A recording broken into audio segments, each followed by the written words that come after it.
Good morning दोस्तों।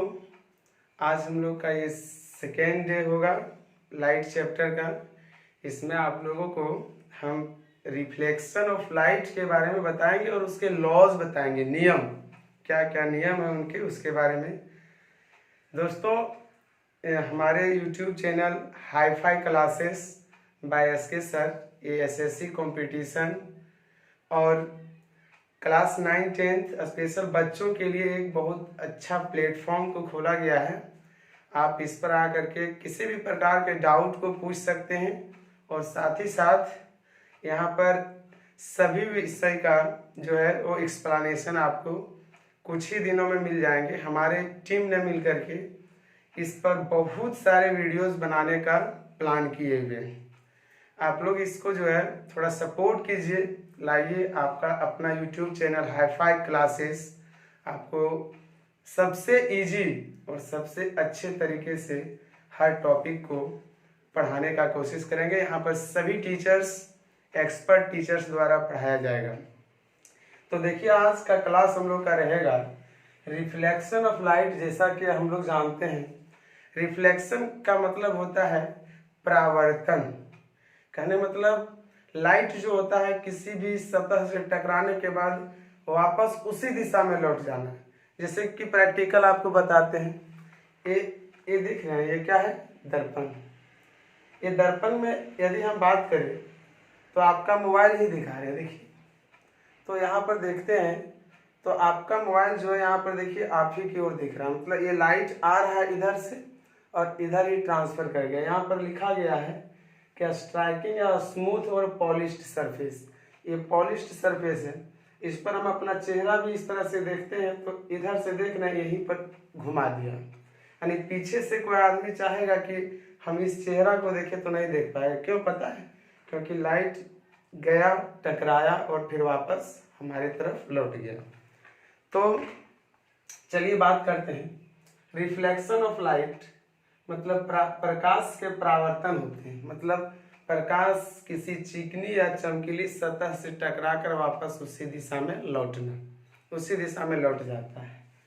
यहाँ लिखा हुआ है कि the bouncing back of light after striking या स्मूथ और polished surface is called reflection of light. एकदम इजी लैंग्वेज में आपका डिफिनेशन दिया जाएगा कि किसी लाइट का अपने ही दिशा में बाउंसिंग बैक हो जाना किसी पॉलिश सरफेस और स्मूथ सरफेस से टकरा कर रिफ्लेक्शन ऑफ लाइट कहलाता है, प्रकाश का परावर्तन कहलाता है। हिंदी में क्या बोलेंगे? जब कोई प्रकाश की किरणें किसी चिकनी या चमकीली सतह पर टकराती है तो टकराने के बाद पुनः उसी दिशा में लौट जाती है, इसे हम लोग प्रकाश का परावर्तन कहेंगे। जहाँ तक कि हमको पता है कि आप लोगों को समझ में आ गया होगा। नेक्स्ट हम लोग बात करेंगे laws of reflection of light. यहाँ पे बच्चों दिख रहा होगा VVI का कुछ लोगो लगाए गए। इसका कहने का मतलब है कि क्लास 10 में ये क्वेश्चन ज़्यादातर पूछे जाते हैं कि रिफ्लेक्शन के लॉज क्या हैं, थोड़ा बताइए। तो वहाँ पर हम लोग बोलते हैं मेनली अगर बात करें तो there are mainly 2 laws of reflection of light.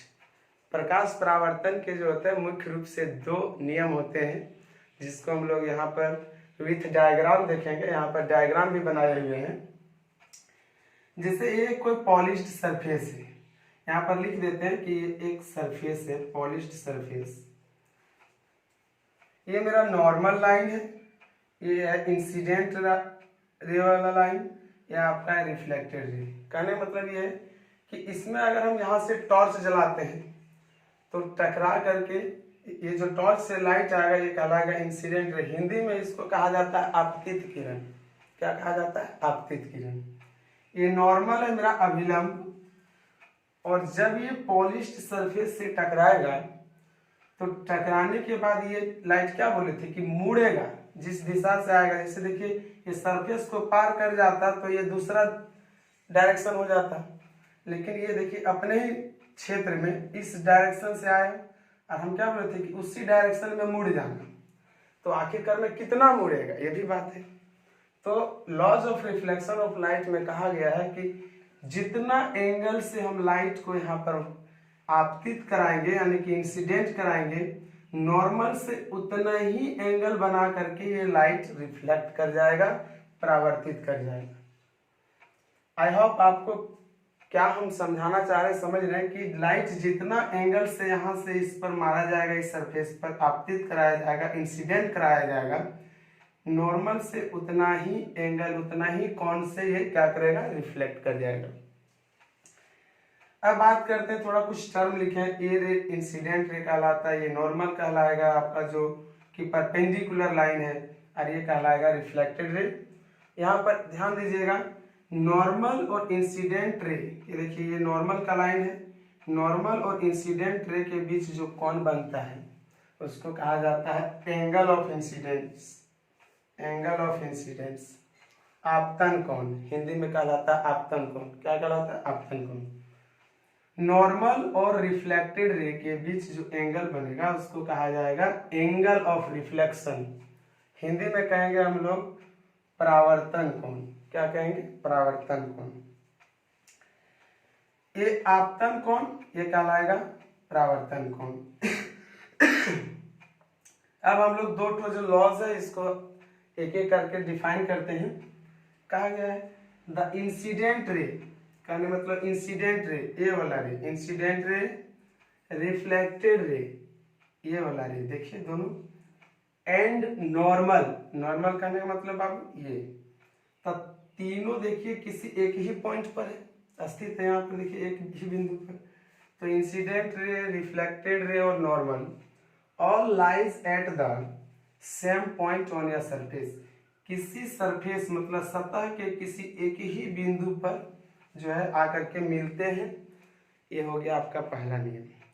क्या बोलिएगा पहला नियम है, incident ray, reflected ray and normal all lies at the same point on a surface. किसी सरफेस के एक ही बिंदु पर आकर के मिलते हैं। दूसरा इंपॉर्टेंट है, angle of incidence is always equal to angle of reflection. कहने का मतलब है कि जो अभी आपको बताए थे ना, ये इंसिडेंट, एंगल ऑफ इंसिडेंट और एंगल ऑफ रिफ्लेक्शन, ये दोनों आपस में हमेशा इक्वल होगा। कहने का मतलब क्या है, जितना एंगल यहाँ पर रहेगा, क्वेश्चन पूछेगा, मान के चलिए ऐसे करके दिया हुआ है, बोला है कि ये है 30 डिग्री, तो बताइए ये कितना डिग्री होगा, ये भी 30 डिग्री होगा। जितना एंगल इंसिडेंस का होगा उतना रिफ्लेक्शन का होगा, ये हमेशा बराबर होता है। जैसे कि अगर बात करें तो यहाँ पर अगर दे दिया गया 50 डिग्री, 50 डिग्री, तो आप बताइए एंगल ऑफ रिफ्लेक्शन कितना हो जाएगा, 50 डिग्री हो जाएगा। कितना डिग्री हो जाएगा, 50 डिग्री हो जाएगा। इसी तरह से अगर आपको क्वेश्चन दिया जाए कि नॉर्मल और इंसिडेंट रे, क्वेश्चन है मान के चलिए कि नॉर्मल एंड इंसिडेंट रे, आइए आप लिखते हैं शॉर्टकट में, इंसिडेंट रे का एंगल आपको अगर मान के दिया है कि ये 60 डिग्री, कितना डिग्री है, तो बात पूछेगा कि नॉर्मल और आपका रिफ्लेक्टेड रे के बीच कितना एंगल होगा, 60 डिग्री। याद रखिएगा, जितना एंगल आपको यहाँ दिया गया है उतना ही एंगल रिफ्लेक्शन का भी होगा। ये हमेशा बराबर होता है, ये हमेशा क्या होता है, बराबर होता है। चलिए आज का सेकेंड वीडियो आपका यहीं तक है। प्लीज़ आप लोग लाइक सब्सक्राइब करना नहीं भूलें, ताकि आप लोग को अच्छे से अच्छे वीडियो जो है वो प्रोवाइड कराए जाएंगे। हम जो है सबसे नॉर्मल बच्चों के लिए अच्छे वीडियो का प्रयास करेंगे। अभी कुछ नए हैं तो YouTube में हमको थोड़ा परेशानी अगर हो भी तो आप लोग इसको सपोर्ट मानिए। जो भी है आप लोग के लिए आज का इतना ही, धन्यवाद।